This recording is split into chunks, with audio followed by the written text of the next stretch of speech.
So right off of this sitting room, I wanted to show you guys one of the suites that I have for clients that actually can't shower on their own. So most of the rooms here have full bathrooms where clients can shower, but you will have some clients that can't bathe themselves.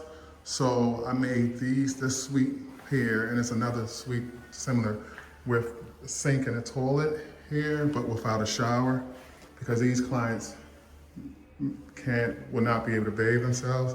So it's one room on each side. They'll have a bathroom where staff will likely help them use the restroom, but we take the shower out just in case some of the clients try to shower and we don't want them to slip and fall, hurt themselves. And then across the hall from this suite, we'll have,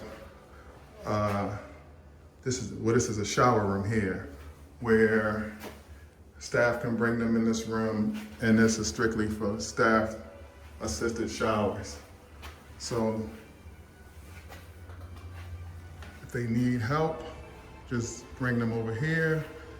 They stay in these two suites here, these two rooms here, one smaller bathroom in the middle, and then they can actually get assistance from the staff with showering in the shower room.